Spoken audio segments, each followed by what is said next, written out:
Do you remember that Chris Farley sketch on SNL? I think he had like Paul McCartney on, and he was just like, "Hey, do you remember when Oh you were yeah. in the Beatles?" Remember the time when Like, when oh, you that was said awesome. all the love you get is equal to the love you make, the love you get? Do That's you think that's true?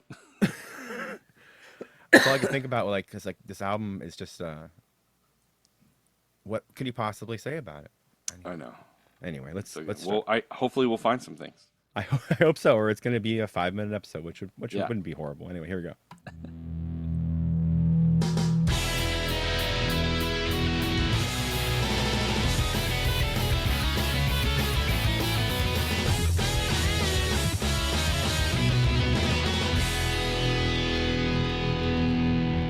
What an intense introduction, right? Oh my That's so gosh, it's been good. so long.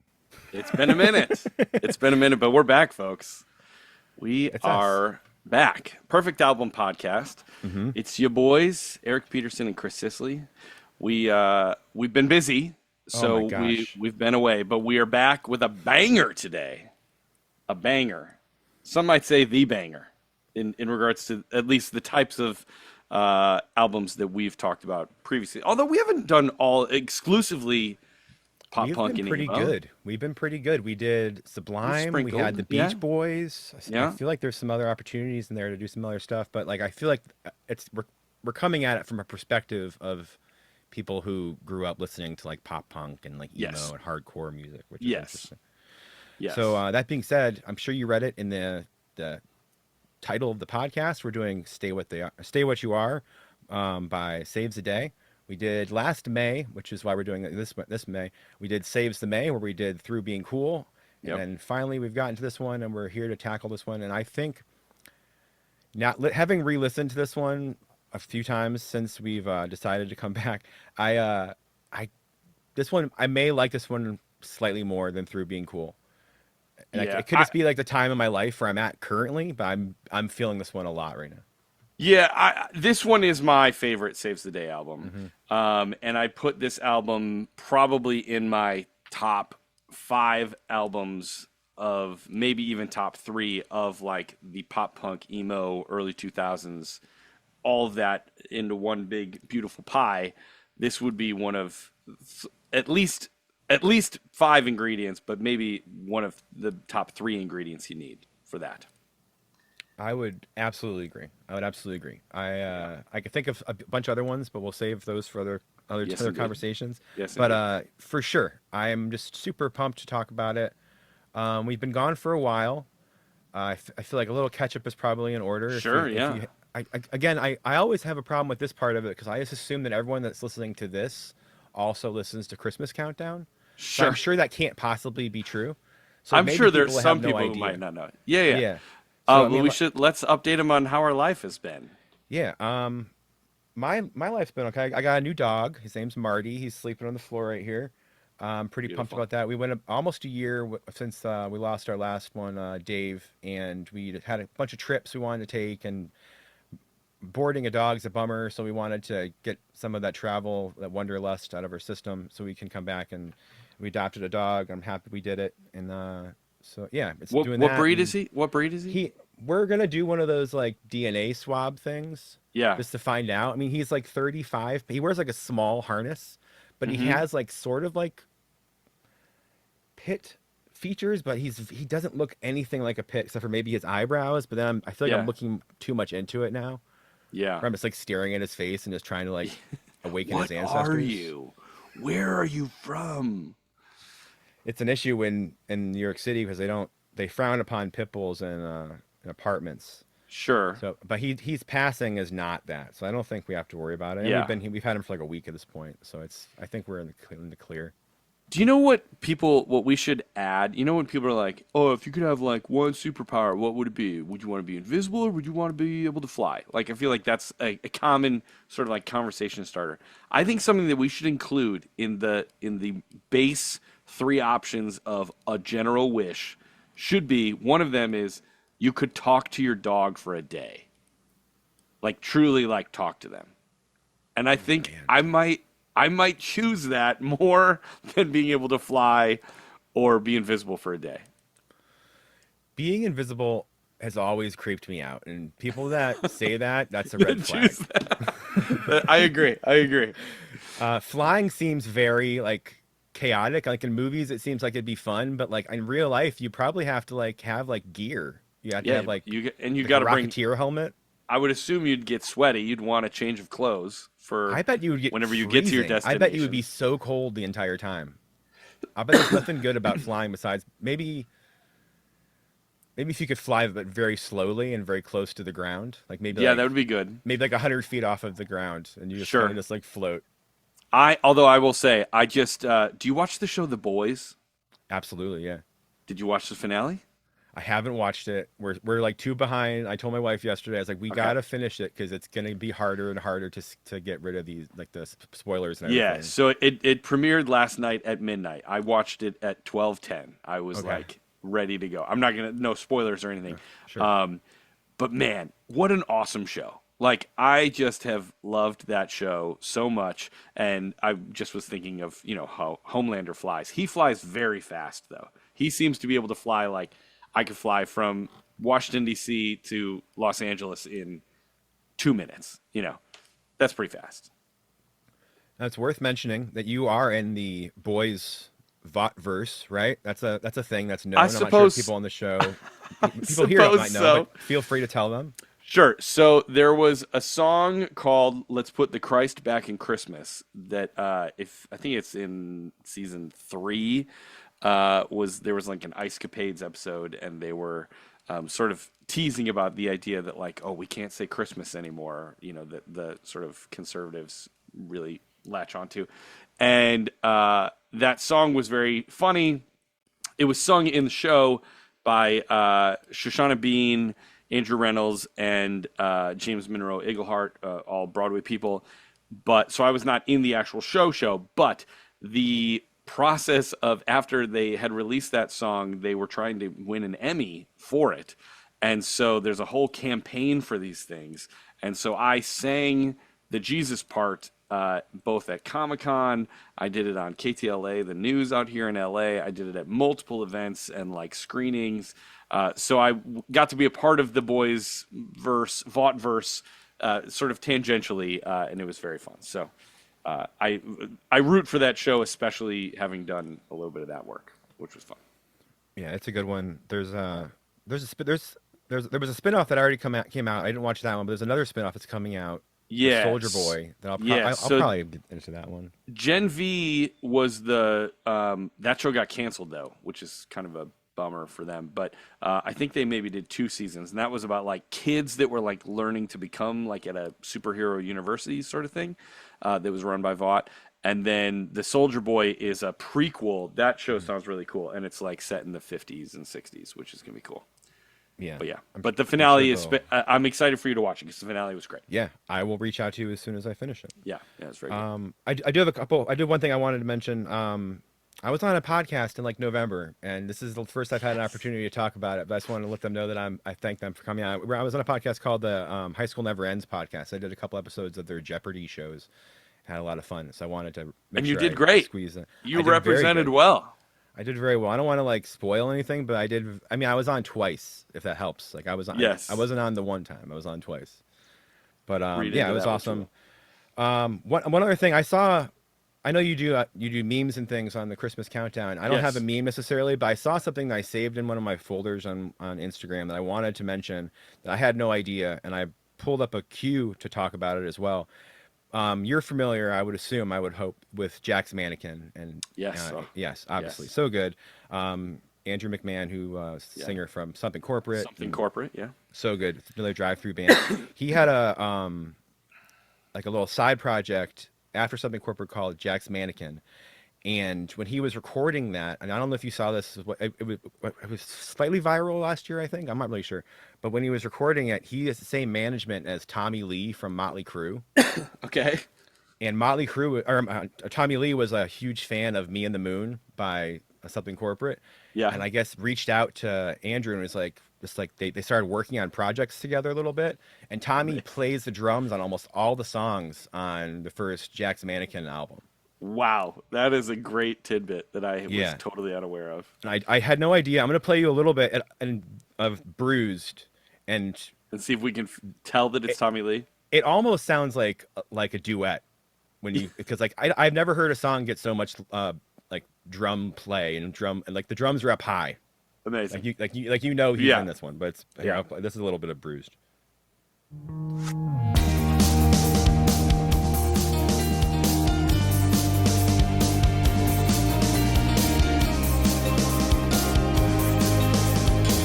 I lace my chucks, I walk the aisle, I take my pills, the babies cry, all I hear He's working that hi hat. is what's Yeah, playing through and the you know he's just sweaty. my radio.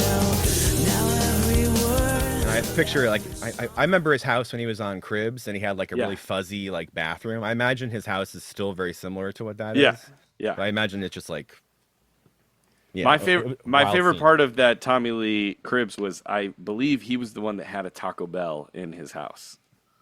I think he had a food thing in there, and he also like I think he like pierced someone's ear with like a piercing that he like boiled in water in the middle. I don't even what was that show? That was What was wild. anyway? Wild. That era, which kind of coincides with this, all the music that we've been talking about, this sort Yeah. of early 2000s. That era of MTV was wild. I mean, you had that show where like people would get on a bus. Remember? I can't remember what it was called, but it was like they would be dating somebody, and then like if you were like just weren't feeling it, you'd be like next, and then Joe Schmo would be like, I guess I'm done, and then he'd go back on the bus and be like next guy up. I It mean, might it have might been have been called called Next. next guy up or something. I don't remember what it was, but it was And all they would those. have just like fun in the van, and sometimes they would have more fun in the actual Yeah, bus than and they they're would like, have "Can out in you the. cut me so I can go back and hang with the boys?" Yeah, crazy times, crazy times. It was crazy times, and that leads us perfectly, like you were talking about, into this album as well, because this album came out in 2001, in the Yes. summer of 2001, which just bring it down real quick, right before 9/11. Yep. Yeah. Everything sort of changed. This album was the summer that I met my girlfriend, who was now my wife. And so like a lot of these songs are just like hard coded with memories of that, and then it's sort of like dealing with 9/11. And when we Yeah. get into the first track, which you might as well just get into now, it's At Your Funeral. They actually pulled it from the radios after 9/11. That, and like they did the same thing with they made Jimmy Eat World retitle their album Bleed American. And Yeah. so like it was one of Yeah. those things they were trying to just like not think about stuff like that. And so that Yeah. and then maybe that might have something to do with how it might not have taken off as much as it could have. That being said, it was still everywhere, and it was still like a monster of an album. Huge. Yeah. Yeah. We I, should, I before Go we ahead. even get to the first song, can we talk about the album cover? We sure can, absolutely. Great album cover. It's a person running through like a hayfield sort of vibe, right at sunset. There's like a big sun flare kind of on the image. It feels nostalgic, like even before it felt nostalgic when it was released. You know what I mean? And I feel like the idea of nostalgia is like a huge thing in this album that I was trying to think about. Part of me says this album is what being young feels like, and even if I had been young in like the 70s, this album feels like what it would feel like to be young. But I don't know if I also am just like imprinting that on my memory because it was when I was young. And yes, I acknowledge that like this sort of pop punk emo music was not around in the 70s, but I feel like the essence of it and the ideas of the songs and what they're singing about and how you feel and how Chris felt in the songs is what youth feels like, and like that perfect time of being definitely not young and definitely not old. Like it is that either end of high school, middle of college feeling to me that is not, he's not dealing with, you know, expectations of like, what's my life going to be? It's more about, I feel things really heavily and I don't know what the future holds. I don't know. I mean, obviously we'll talk about a lot of that in the different songs, but I was trying to figure out if the album feels nostalgic because it is nostalgic for me, or would it stand on its own even if you didn't grow up in, even if you weren't in high school slash college in the late 90s or early 2000s, would it feel to you like, oh, this is what being young feels like? Does that make any sense? Yes, and I would hope that anyone who somehow, if you've never heard this album before and you still found this podcast, if you could listen to this album and then let us know if Yeah. it feels nostalgic or if it actually is nostalgic. Yeah. Yeah, it's again, like I said, it's so like ingrained in that time in my life that it feels like it's like the nostalgia. Like I'm trying to like I think the album itself was like a paper album as well. Like it wasn't like it wasn't a jewel case. It almost looked kind of like a vinyl almost at the Right. time. Yeah. So like that sort of invokes like this kind of like old like Yeah. nostalgia of it. I'm trying to think because like it does feel like it, but I feel like it felt like it back then too. And maybe Right. like, Yeah. I don't know. I feel like maybe we can get to the bottom of that while we kind of give this another listen. Yeah. All right. Great. But All anyway, right. First track. Back First to At Your Funeral. yeah. What can you say? At Your Funeral was everywhere. This is the first single. It was huge. It was the video was on MTV constantly until it was not. It was like he was centered in the frame and all that stuff's kind of happening behind him and it kind of shifts Yeah. around. It's a good song. In case you don't know what it is, let's just play a little bit of it. Obviously, I'll play the front part because it's the coolest part of the song. Yeah, that's not it. This song will become the anthem of your underground. You're 2 floors down, getting high in the back room. If I flooded out your house, Just for the sake of it, let's kick it up to the fun part. get out. Or would you burn up before the water filled your lungs? Just give me another one that's gonna be hard to not listen to the whole songs. The whole song. I- Oh my yeah. God. I worked at Journeys around the time this came out. And The shoe store. yeah, Yeah. and this was one of the CD or the video CDs. I guess it was called the DVD, wasn't it? This is one of the DVDs they played. Video CD. Yeah. I'm sorry, I'm a millennial. I don't even know what those things are. I'm too young. Yeah, like they had the DVDs, and that was one of the ones I was on there. And like there were certain DVDs I knew had videos I liked, and I would favor those ones. Like, oh, let me Sure. find where's the March of 2001. Hold on a second, let me rummage through Yeah. it. And so I remember it vividly from that for sure. But this is just a killer song. It's a great start. I remember that reading something about the being like 2 floors down was I guess the band had gone to another band's like rehearsal space to like write music together under the assumption they were gonna be writing music, and then in reality the other bandist was just like smoking weed in their basement. And so they were upstairs writing, and this is a song that he kind of wrote like in protest of that, which what I also remember was this was right before Saves the Day started smoking weed. So that changed a lot of Sure. the perspective of that. Yeah. But anyway, Okay. This is definitely my favorite song on this album, and I would put this song in my top 3 songs for sure. Favorite, maybe songs. I don't know if I can say of all time because I also love Sinatra and Christmas. But if we're talking like pop punk, this whole genre, this is definitely in the top 3. Could be at number 1. It's probably 1 or 2, and I love this song so much. I love the iconic bell tone at the top.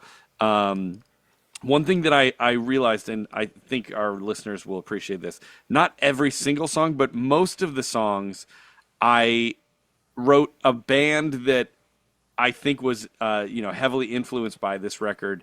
And for me, this one would be My Chemical Romance. Black Parade also starts with that single bell tone, where I think anybody of our generation, if you just play that one note on the piano, people like know the song you're about to play, which is awesome. I love the way that it has that soft kind of fuzzy guitar at the beginning, and then it just goes, and they hit the guitar effect to just like turn it into the crunchy guitar before the drums kick in. I love this song so much. I feel like it also sets the tone for what the album is and what a lot of emo was, of this idea of death and murder and killing, and whether it's killing oneself or the person you love, which is very odd because now I feel like that would be so frowned upon in today's society.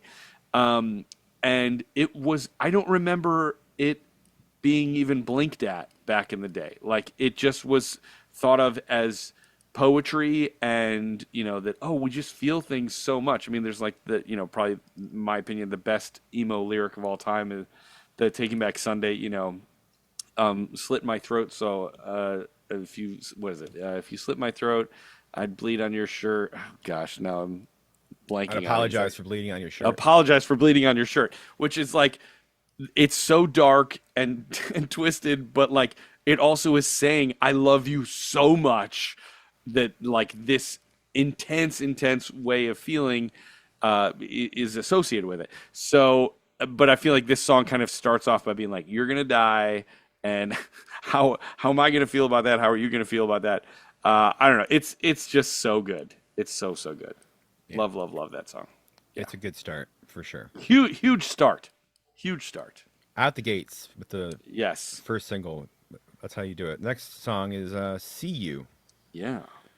Yeah, this is let's play it first. I feel like Sure. it's going to help a lot of these if we refresh ourselves.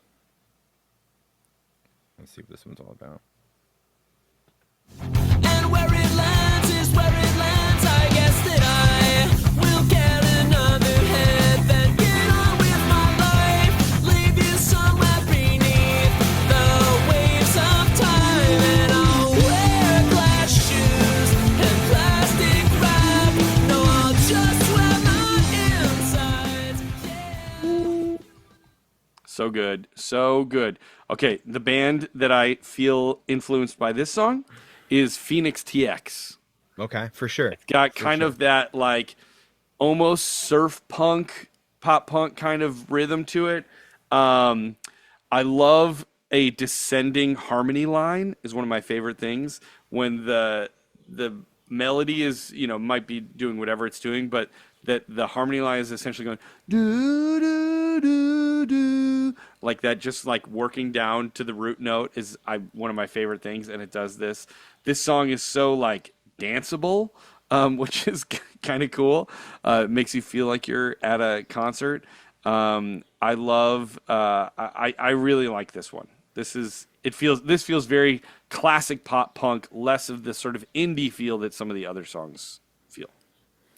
Yeah, I think kind of like jumping off what you said earlier, like with no one really like questioning the lyrics. So this is another thing. Like it was a fun song. It's a fun song to kind of bop to and dance to, but it's about like a guy not wanting to deal with a past relationship. It's not fun necessarily, but I think that's sort of like the overarching theme I think with a lot of these songs is that it's the lyrics don't necessarily have anything to do with the music of it all.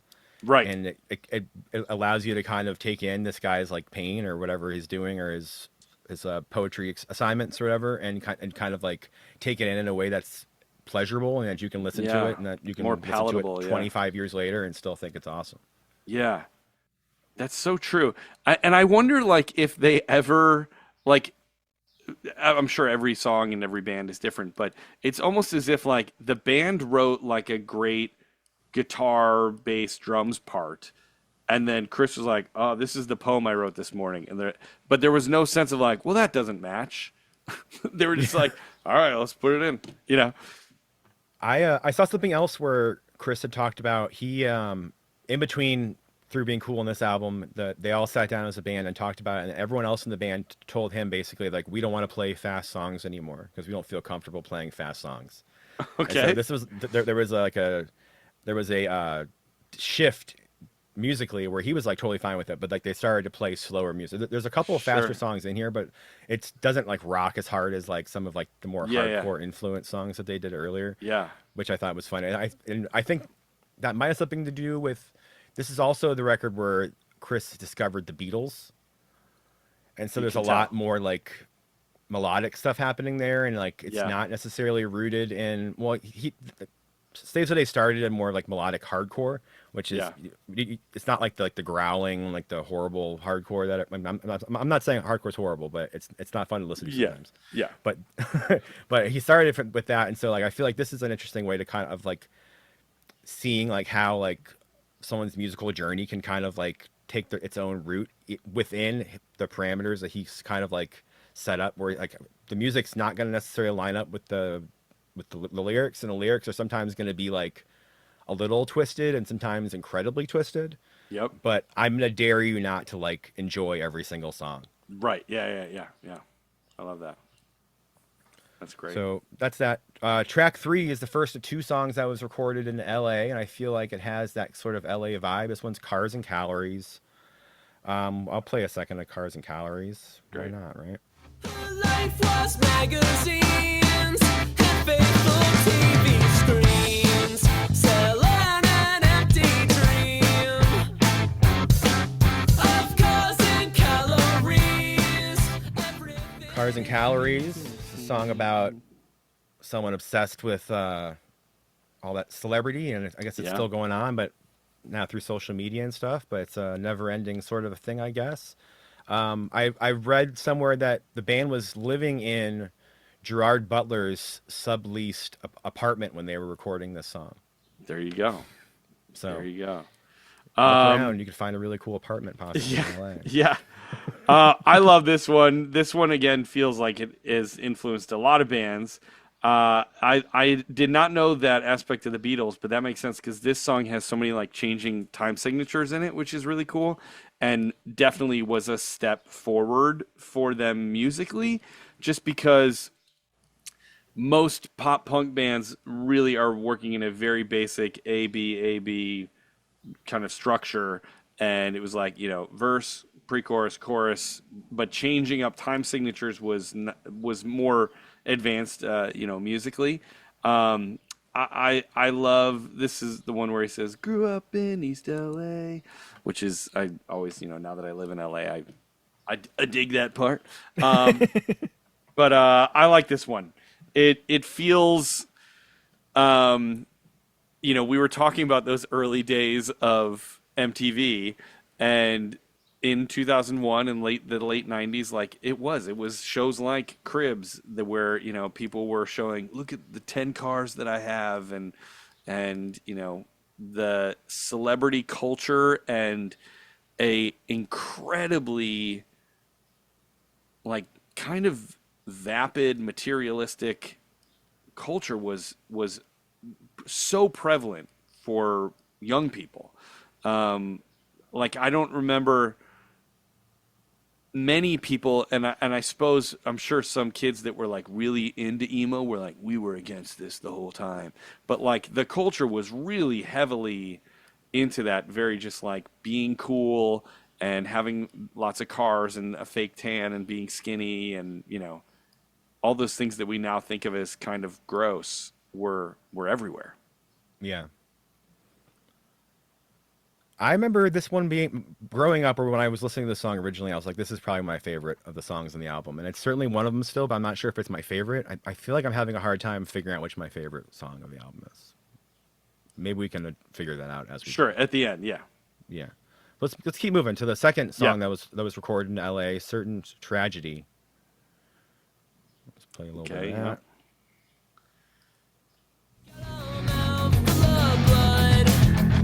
and I'll carry this casket if it's what I have to do. So bring on the dark sky, let it cover. Solid tune. Very good, very good. This one to me felt like more of a Ramones kind of vibe. Not that Okay. the Ramones were influenced by Saves the Day, but this one Could've felt been. like they were, maybe they time traveled. You never know.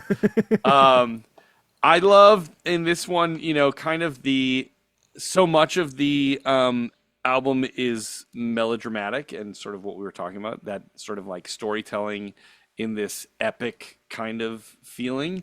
There's a couple songs coming up that really lean into that, but I feel like this is kind of the start of that kind of melodrama,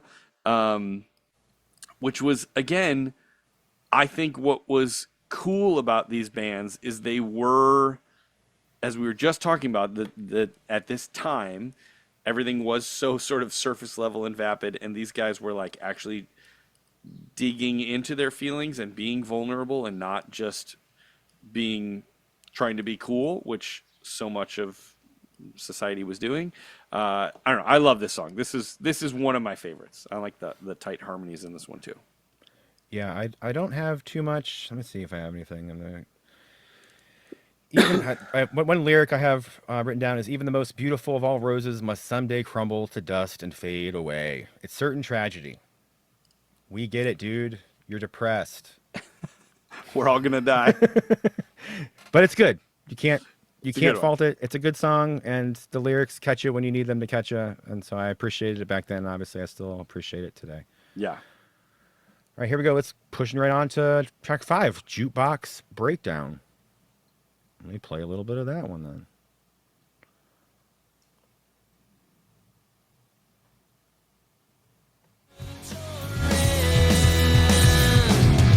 Isn't that what to expect? I can sing you to say it. Yeah, I was bouncing to that song for Yeah. sure. That was a That's a banger back in the day, for sure. That's a good one. That's a good one. That's one that you definitely cranked up when you were driving. Mm-hmm. That was a loud It's one. got like cool visuals, like he's like kind of like the jukebox in the song, I guess. Yeah. And obviously it's a take on a relationship probably where someone's taking advantage of him and they're just like shoving things in and making him do stuff, and he's just Yeah. totally complacent with it, which is fine. That's what it is. But yeah, like I like the visuals of like putting like like where the coin slot is, like to put in, Yeah. like the coin. Stick yeah. a quarter in my neck, and he says like, "My mouth is the speaker." Oh, it's so great. This one, the band that I felt influenced by this song was Motion City Soundtrack. This sounds like a Okay. Motion City Soundtrack kind of song. Do you know them? I do know that, I'm sure. Yeah. This has that kind of vibe. I like this one. This is a good one.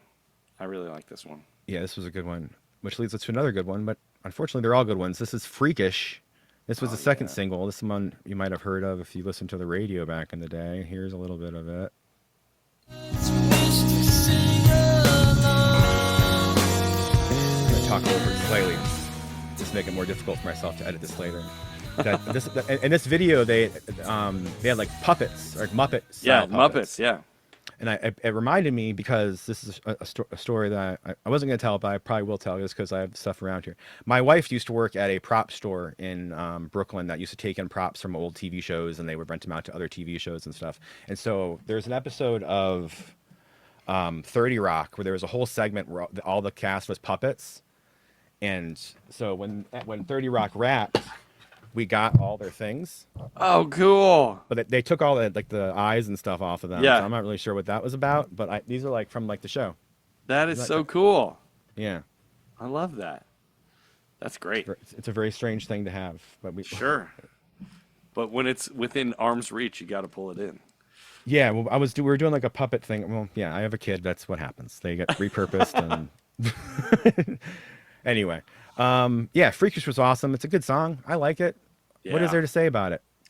This It's is this may be my second or third favorite song on the album. This one has kind of a Beach Boys vibey thing to me. I like when he goes up into the falsetto of like "Shut me out." It's so great. It has a great chorus, and I love that this idea in the chorus. He says, "Your eyelids close when you're around me to shut me out," and I like this idea that because probably what's happening in said relationship is her eyelids close when she's around him because she's comfortable and like she can fall asleep and like, oh well, I can just like relax when I'm next to you.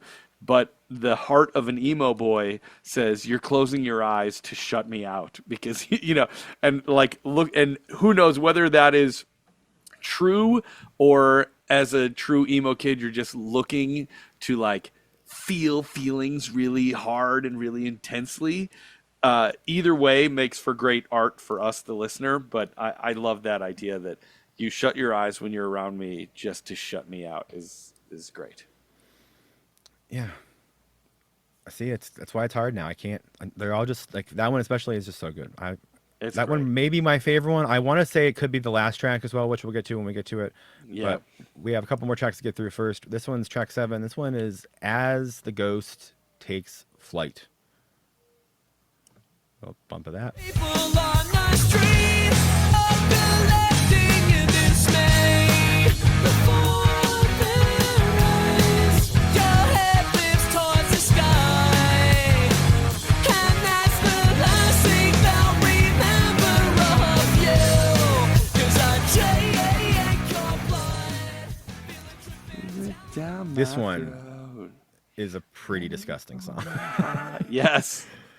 This is an incredibly graphic breakup song. There's lines like,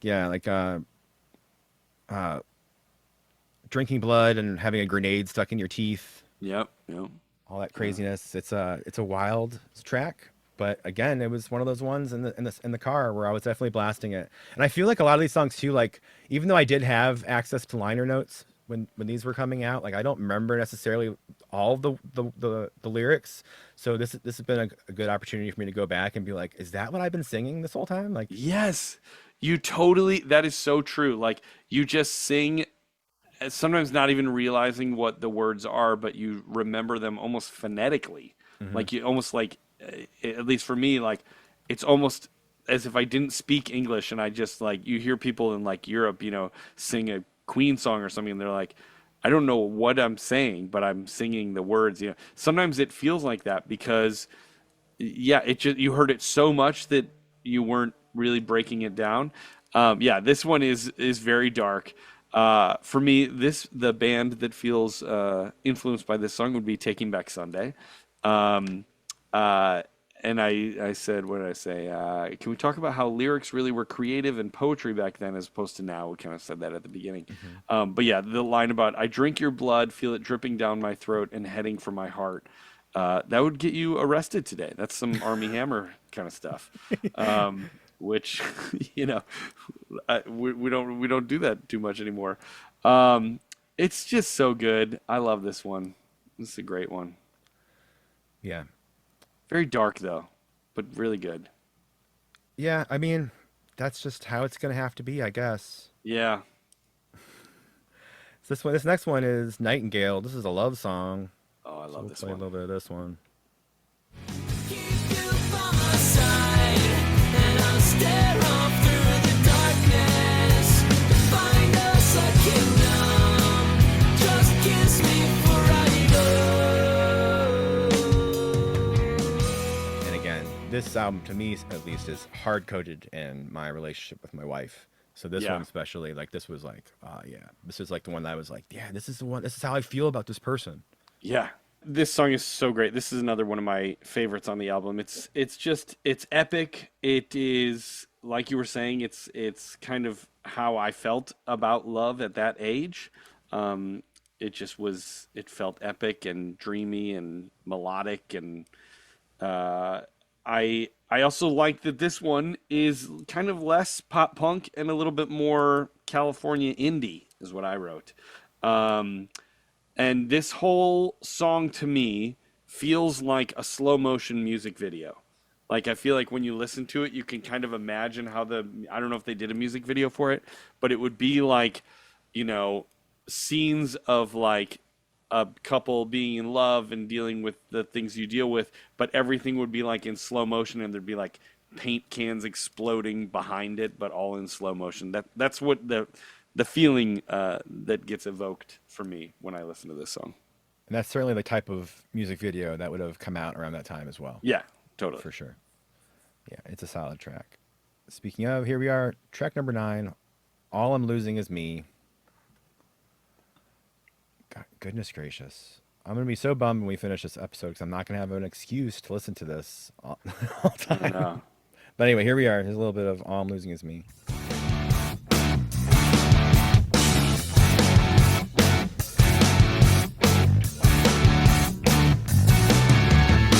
The moon hangs like the blade of an axe tonight, and it's poised to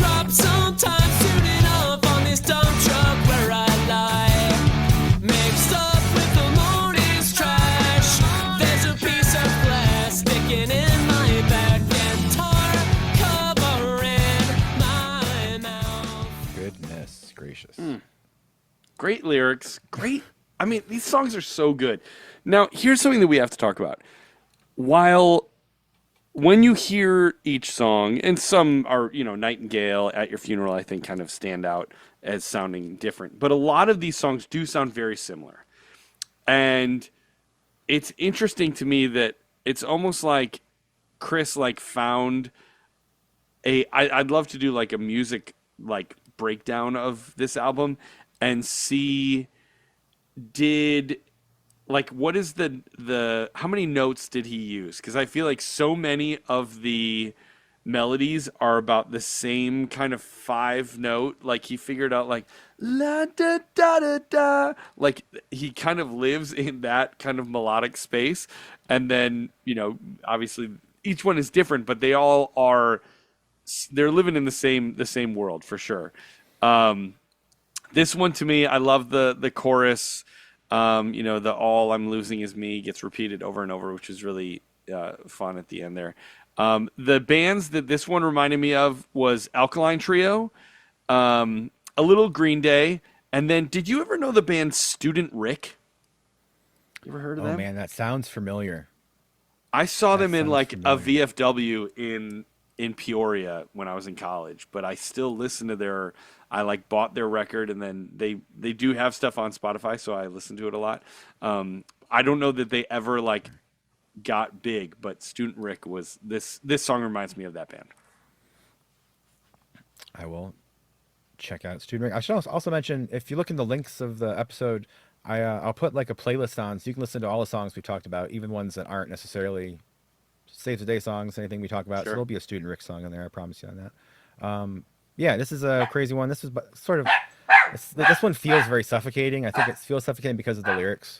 Obviously, the song is just melodically it's fun, but the song, the lyrics, it just feels like the world's crushing in on you, which I think is the intention of the song probably. But it does a very good job of that. What does he say at the beginning there? There's a blade hanging over my head. Essentially, Yeah, the moon hangs like the blade of an axe tonight. Yeah, that's pretty evocative. Yeah. Pretty intense, dude. Next one, second to last. This is not an exit. Oh, I love this one. Let's pump into this one a little bit. Rhythm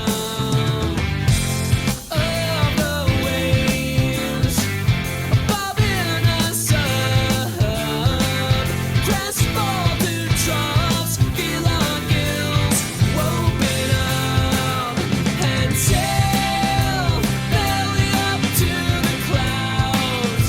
The rocks screaming our backs to breathe in the air will be. You can hear the Beatles in this one. That that's very Beatlesy. This is a great one. I love the groove. We come back to the idea of drowning, which is interesting. We started with drowning and we're back to drowning. Although this time maybe we have gills, maybe we're a fish, because we talk about the hook getting caught in our mouth. So I don't know. Maybe we're not drowning. Maybe we're right where we're supposed to be if we're a fish. But fish hardly ever swim with their bellies to the That's up true. to the sky. That usually is the sign of death for old fishes. Yeah, in fact, some do the exact opposite, like a flounder. Have you ever seen a flounder? Do you know the anatomy of a flounder outside of No. the fact that it's a fish? No. A flounder, and if you look at, let me look at a picture of a flounder before I start going on a tangent, because I went to culinary school, so I've dealt with fish before in weird ways. The most I know about flounder is he's friends with Ariel. That's all I got. Okay, so a flounder is a big, wide fish, about the size of a plate, let's say. Okay. And most fish, they swim Straight lengthwise ahead. up, Yeah. right? Flounders, they swim sideways Really? on the floor. So if you look at a picture of a flounder, it has one eye where it's supposed to be, and then the other eye migrates to the top. Whoa. So so one eye is not necessarily where an eye should be. Yeah. It's like some evolutionary thing that's still in progress. Interesting. Yeah, which is totally off topic from the song. love and that, I though. apologize, but yeah, I love that, though. Yeah. So it's not a flounder that's belly up to the sky. That'd be quite the opposite. Yeah. But yeah, this is a fun song. It's a fun track.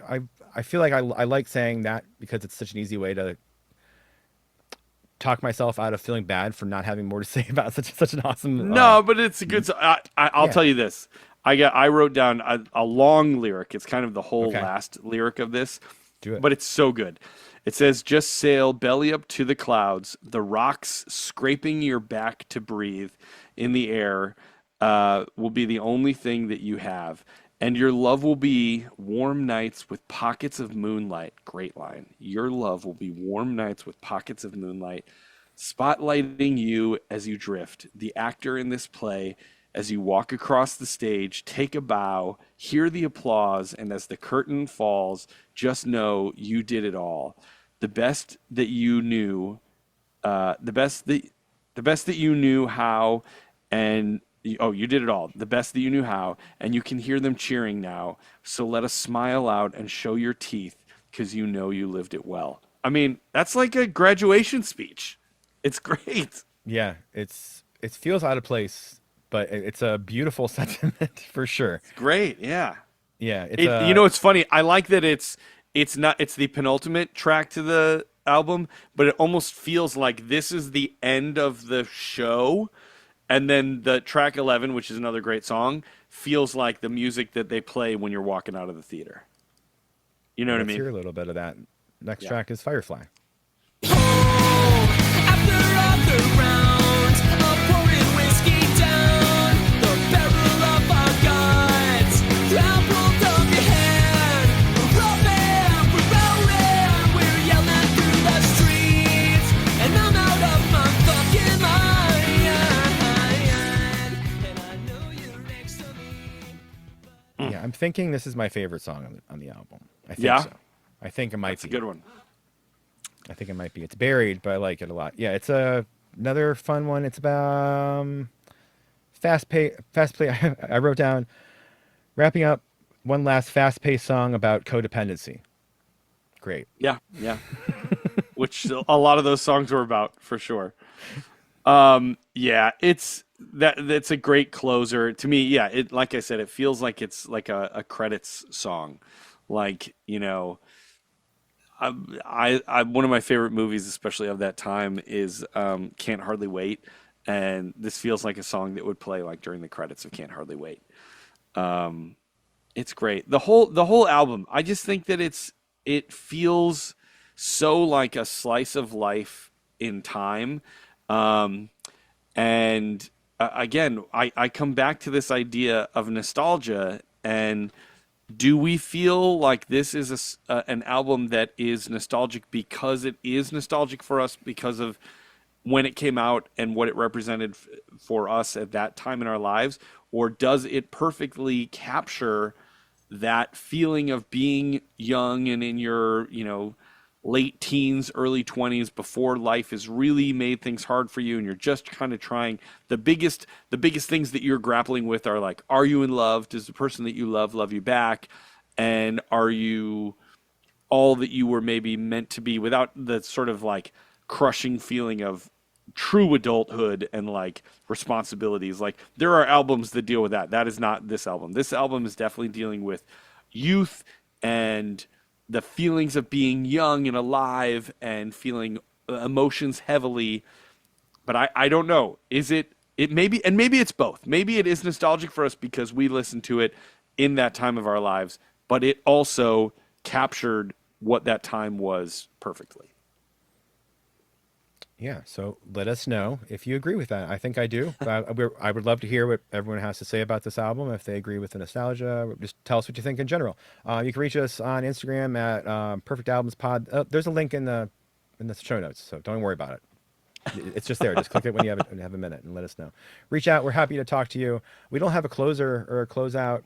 I think this seems like a summer thing to me, if I'm being honest.